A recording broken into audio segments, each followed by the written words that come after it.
7. President Tinubu addresses G20 summit, vows to fight hunger and poverty in the country. And Nigeria's First Lady commemorates UN Day for Prevention of Child Sexual Exploitation, Abuse and Violence.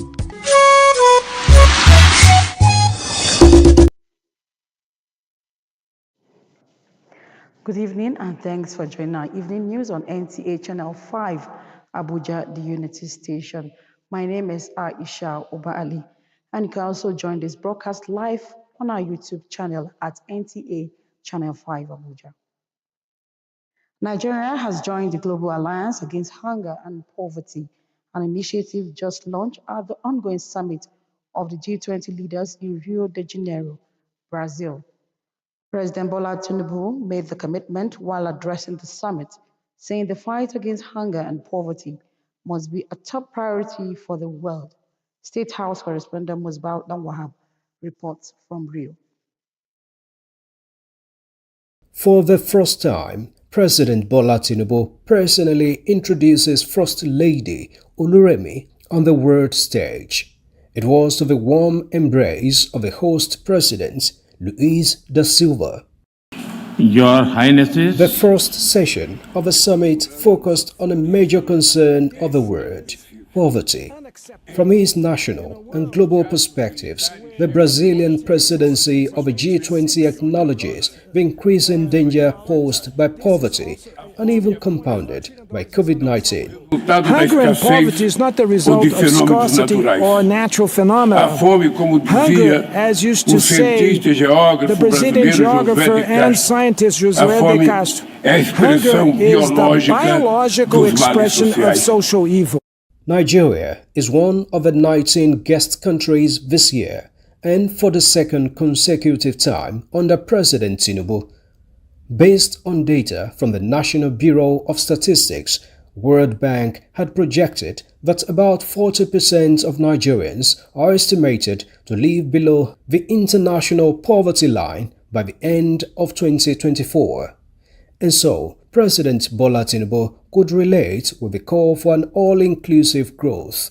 The fight against hunger and poverty is not a matter of choice, but a matter of priority for me. Where do I get those helps?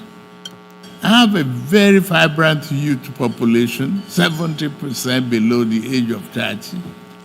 To all of us here, investment in education, investment in health, in investment in food security, cheaper financing, de-risking various African countries, putting us on a better and more progressive arrangement to prioritize food security and agricultural reforms are necessary.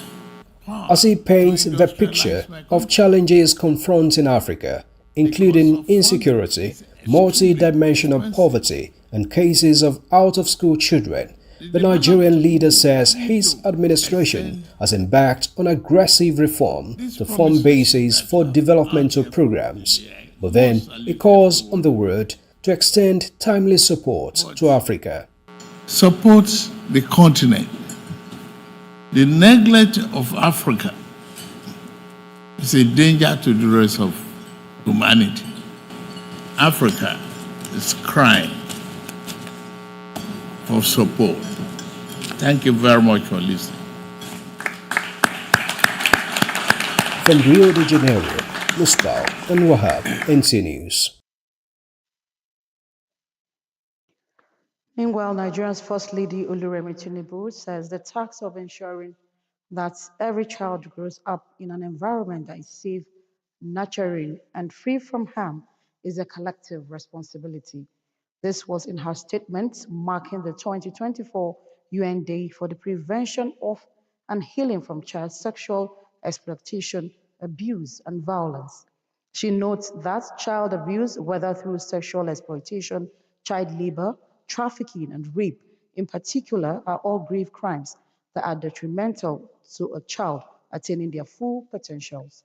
She says these acts defy the very essence of humanity and calls for members of the society to be their brothers' keepers by watching out and reporting any such incident to the appropriate authorities, while stating that any abuse to a child is an abuse to the very core of humanity. The First Lady says the creation of the UN Day was not merely a symbolic gesture, but rather a call to action and a promise to children everywhere that we will stand for their rights and safeguard their well-being.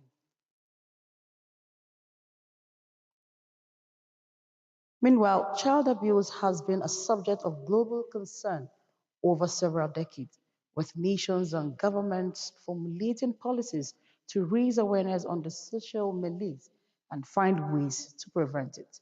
Tessie Omeri completes the report.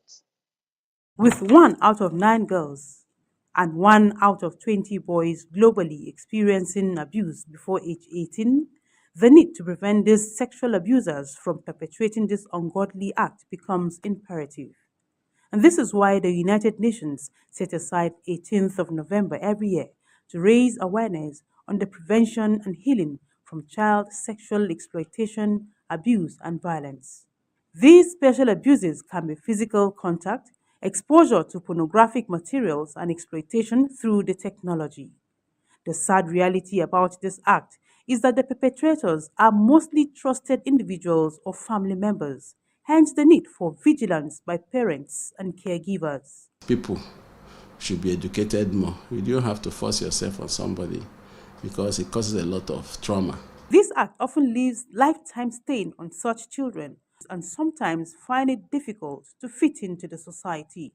Many times when it happens, the victim is now the villain. The victim is blamed. The person already traumatized, and you need to have a way to support the person and see to the healing process that can take place over time through counseling, through therapy by professionals, through community support, family support.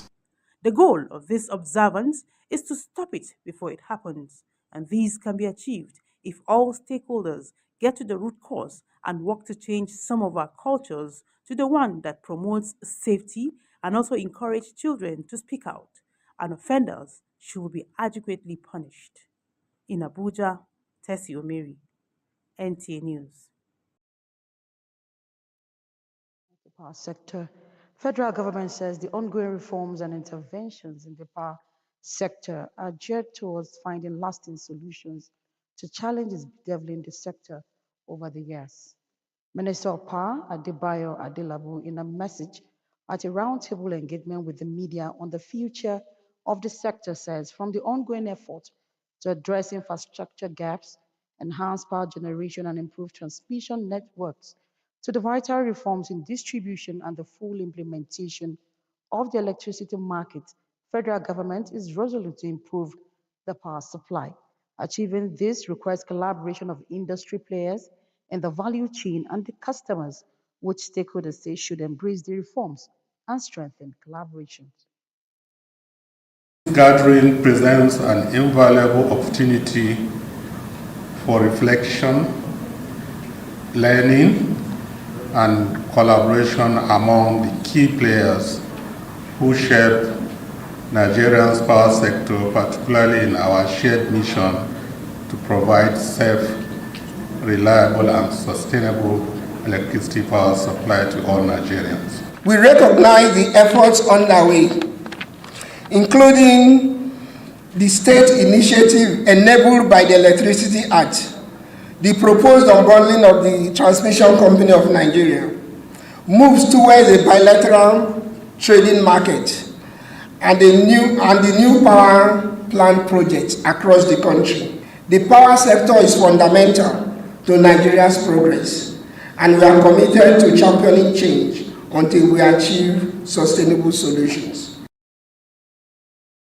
With the theme ending the talk, time for action, industry players call for more investment. Championing change until we Meanwhile, Minister of the Federal Capital Territory, Nyesom Wike, has expressed satisfaction with the level of construction work at the FCT division of the Court of Appeal project in Akibu area of Jabi district. The minister also disclosed that compensation funds for structures impeding the construction of Kuje Dual Carriageway from the Airport Expressway are ready for payment. Onoze Yakubu reported that it was during the inspection of ongoing projects. First was the project site for the FCT division of the Court of Appeal, where the FCT Minister Nyesom Wike was taking around the different components of the project, including the access road. Thereafter, the minister went to Kuje to see things for himself concerning the issue of compensation on structures impeding the ongoing road construction from the Airport Expressway to Kuje town, which he says amounts to ₦1 billion. They're progressing as expected. By the grace of God, we believe that September next year, they can deliver the structure of the Court of Appeal. I'm very much impressed with what I've seen. See the construction of the edifice. It's not easy to see